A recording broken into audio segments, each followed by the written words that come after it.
Aloha friends, Maureen Gary here, nutrition coach, personal trainer, and someone dedicated to helping you live the longest, healthiest, happiest life you can. I want to talk today about one of my new habits. We have a new gym in town. It's been here, I don't know, a few months now. And I've been going regularly, been doing a lot of classes, and what I've added lately, in the past month maybe, is going in the sauna after class. I know sauna is good for stuff. We all know sauna is good for opening your pores, relaxing your muscles, making you feel rejuvenated, just getting toxins out, things like that. But did you know sauna has a whole bunch of other great effects? I think probably cardiovascular system and brain is what you would probably care about, because that's a big part of sort of the fear factor of getting older is, oh no, what's going to happen with my brain? And oh no, am I going to get cardiovascular disease like so many people around me do? Or maybe you already have it. I don't know. But I wanted to tell you just a little bit about how great sauna is for both cardiovascular system and for brain health. There's a huge study. The Finns, they're big into sauna. So they have this huge study that's ongoing. They have about 2,300 middle-aged men. And they're watching these risk factors and kind of how they age and how much sauna they use and what are the things that are happening to them as they age.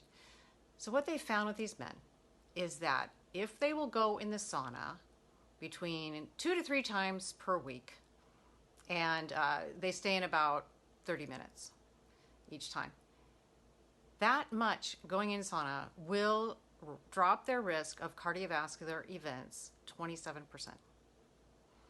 If they up it to 4 to 7 times per week, that risk drops to 50% lower than the average person, Finnish person, who doesn't do the sauna. Crazy. And you know why? Is because it's stressful.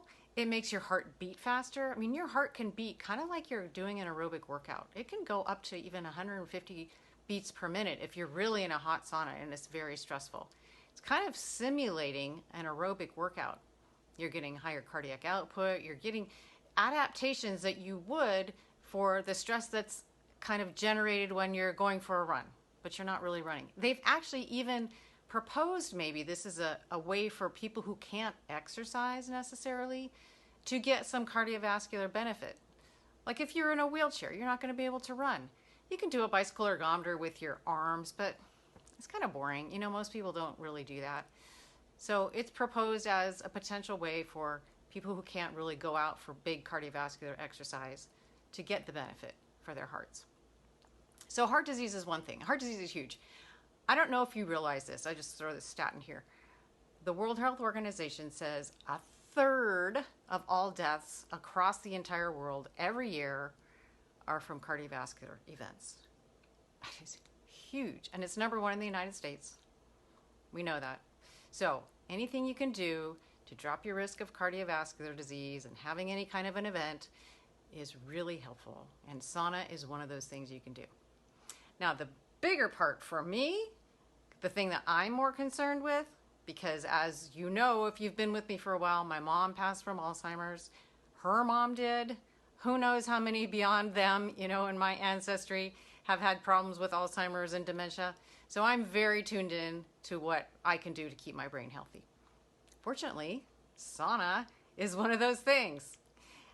It's been shown in this big Finnish study, again, watching these guys over years, if they go in 4 to 7 times per week, they have a 66% lower risk of dementia, which includes Alzheimer's. Alzheimer's is a type of dementia. It's the most common type. 66% lower risk. It's ginormous. So why? Why does this do? What does it do to our brains? Well, one thing it does is it increases the expression of brain-derived neurotrophic factor. And we know that's a growth factor. That's something that helps our brain grow and connect and have more synapses, more connections to the adjacent neurons and the cells around. So brain-derived neurotrophic factor goes up. Prolactin goes up, which is a kind of a roundabout way. You think about prolactin as a lactating hormone, but it actually is important in repairing nerve sheaths, the myelin sheath around nerve fibers. So that's the conduction, that's the insulation sheath. So if you're repairing these, you're increasing the synapses, you're repairing the ones that are damaged, and then you also, as part of this adaptation, you're reducing the risk of proteins misfolding. And proteins, they have a very complex structure. And so it's a big deal to get them in the right folding configuration. We want them to be correct. Sometimes they misfold. And if they misfold, if they're an amyloid beta type of a protein and it misfolds, it can clump. They aggregate and they clump, and then they will form into what are known as those amyloid beta plaques. And we know those are associated with Alzheimer's. Not necessarily causal, but associated. But we want to get rid of them, right? We just want them out.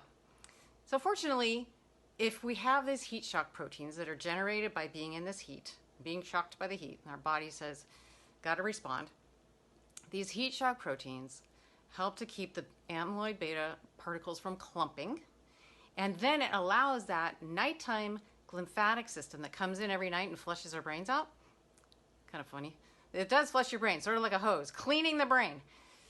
It allows those amyloid beta protein fragments to get flushed out in the lymphatic system more easily.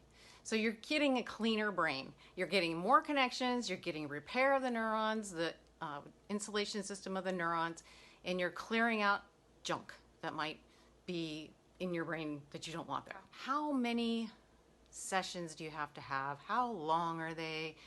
What temperature is it? We talked about the frequency. 4 to 7 is what's been shown to be really great. So if you have access to a sauna. The temperature, the Finns, they recommend starting at a minimum of 176 degrees Fahrenheit, up to like 194. We don't have that in our gym. I've watched it. It's about 150. So my searches online say, 150 is that's where the saunas start, and they go about to 190 in the United States. You're still going to get benefit. Because think about it, you've got to adapt.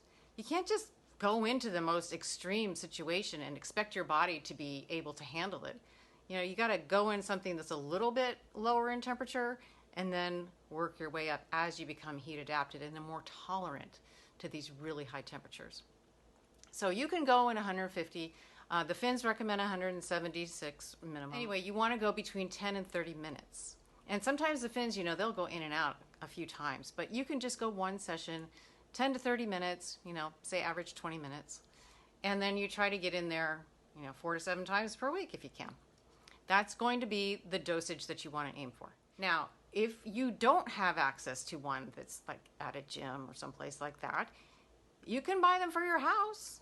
They are available. People buy them all the time. Little private ones, it's just one person, or you can get infrared sauna. There are other options available. But I just want to introduce you to the idea, the concept that sauna is not just good for sweating out toxins. Sauna will help your heart get healthier, and it'll help your brain get healthier, and help you reduce the risk of getting dementia. So that's all I got for you today. I want to know. Comments below. Do you like sauna? Do you use sauna? Do you enjoy it? Do you just do it because you think that, hey, maybe I should sweat? Maybe it's supposed to be good for me. I don't really know. What do you think about sauna? I'd love to hear your comments. So go ahead, go down below, click in that box and tell me what you think. And I will look forward to seeing you again soon. Thanks for being here. Again, it's Maureen Gary. See you soon. Aloha.